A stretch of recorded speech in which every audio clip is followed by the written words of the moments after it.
এক বড় দলের বড় নেতা, অনেক বড় নেতা, উনি জমিয়তে উলামা ইসলামকে কটাক্ষ করে কথা বলেছেন। জমিয়ত নাকি তাদের সঙ্গে একসঙ্গে ছিল আর না বলেই চলে গেছে। এটা অসত্য বক্তব্য। রাজনৈতিক মাঠে, রাজনৈতিক কর্মকাণ্ডে ইখতিলাফ, বিরোধিতা, মত পার্থক্য এটা হতেই পারে, হওয়া স্বাভাবিক।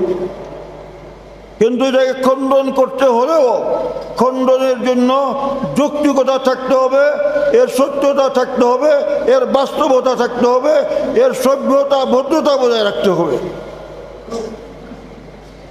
আপনি একটা রাজনীতি করেন, একটা জোট করেন, আপনি অনেক বড় নেতা, আর লক্ষ লক্ষ মানুষের সামনে অসত্য বক্তব্য আরেকটা দলের বিরুদ্ধে করা শুরু করবেন। এইটা তো আর ইসলামী রাষ্ট্র প্রতিষ্ঠার যে স্বপ্ন, এই স্বপ্নের পক্ষে হতে পারে না। আমরা গতকাল আজ সেই ফেসবুকে দেখলাম এক বড় দলের বড় নেতা, অনেক বড় নেতা, উনি জমিয়তে উলামা ইসলামকে কটাক্ষ করে কথা বলেছেন। জমিয়ত নাকি তাদের সঙ্গে একসঙ্গে ছিল আর না বলেই চলে গেছে। এটা অসত্য বক্তব্য। আপনাদেরকে নিয়ে আমরা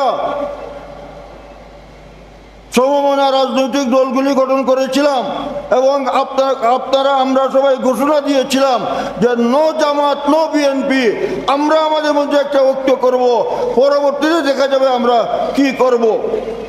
কিন্তু তারপরের দিন দেখলাম আপনাদের সমাবেশে জামাত আসছে, জামাতের সমাবেশে আপনারা গেছেন। জামাত হোক না না হোক পরের কথা, কিন্তু এটা দলীয় কোনো বৈঠকে, কোনো ফোরামে সেই সিদ্ধান্ত দেওয়া হয় নাই।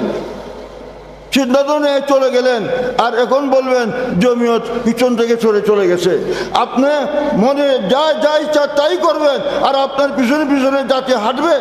সমবেত অতিথিবৃন্দ, ঐক্যবদ্ধ আন্দোলন খুব সহজ বিষয় নয়।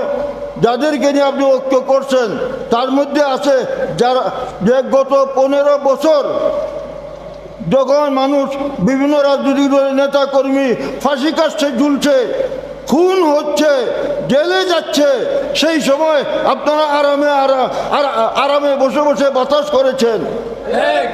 এরপর দামি নির্বাচন এসেছে, সেই দামি নির্বাচনে যারা অংশগ্রহণ করে আওয়ামী লীগের হায়াত বাড়াবার চেষ্টা করেছিল, তাদেরকে নিয়ে আপনারা জোট করবেন, আর জমিয়তে উলামা ইসলাম খালি সমর্থন দিয়ে যাবে। বাস্তবতার সঙ্গে চলেন। সেই দামি নির্বাচন ওদেরকে বাদ দেন, যে দলের ব্যাপারে জমিয়তের অভিযোগ আছে তাদেরকে বাদ দেন। আসেন আমরা একসঙ্গে, এখনো সময় আছে, একসাথে বসি, একসাথে আমরা প্রোগ্রাম নেই, পরামর্শ করি। এরপরেও আমরা একসাথে যদি মনে করি যে অন্য কারোর সঙ্গে নির্বাচনী সমঝোতা করব, এটার সুযোগ থাকবে। এটা হইতেই পারে। একেবারে একটা নাস্তিক মুরতাদদের কোনো দলে যদি হয় আর নির্বাচনী কোনো সমঝোতার প্রয়োজন হয় দেশের স্বার্থে, জনগণের স্বার্থে, সেটাও বিশেষ ক্ষেত্রে হতে পারে। কিন্তু এটা আলাপ আলোচনার মাধ্যমে এটাকে দিয়ে গবেষণা করে এটাকে আমরা সামনে আগাতে হবে। আজকে এই খেলাফত আন্দোলন এই প্রোগ্রামের আয়োজন করেছে। আমি মনে করি খেলাফতকে কেন্দ্র করে, খেলাফত যে একটা কনসেপ্ট, এটাকে কেন্দ্র করে আমরা একটা ঐক্যের সূচনা করতে পারি। এখানে বিএনপিও আসতে পারে, এখানে জামাতও আসতে পারে, অন্য কোনো দলও আসতে পারে। আগে আমরা একটা কনসেপ্ট ঠিক করে আমরা সবাইকে দাওয়াত দেই যে এই প্রোগ্রাম নিয়ে আমরা একত্র হতে চাই, আপনারা আসেন।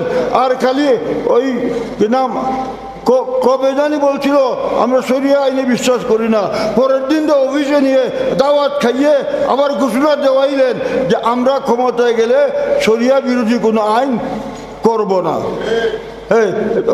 এই আগেরটা মনে আছে, পরেরটা মনে থাকে না। আর এই যে কি নাম রোজা পূজা আর কৃষ্ণ মোহাম্মদ, আমরা যেমন মির্জা ফখরুল যখন বলছে ধর্মান্ধ আলেমুল আমাদেরকে, মুসলমানদেরকে, আমরা তার প্রতিবাদ করেছি। আপনারাও প্রতিবাদ করেন কৃষ্ণ মোহাম্মদের, আপনারা প্রতিবাদ করেন রোজা পূজার, সবটাই প্রতিবাদ করেন, একসাথেও চলেন, প্রতিবাদও করেন। ভুল যেটা তো ভুল বলতে হবে, আর আপনি কারো ভুল ধরবেন আর কারো ভুলকে একেবারে চুমু খাবেন, এটা তো হইতে পারে না। সবাইকে ধন্যবাদ। আসসালামু আলাইকুম।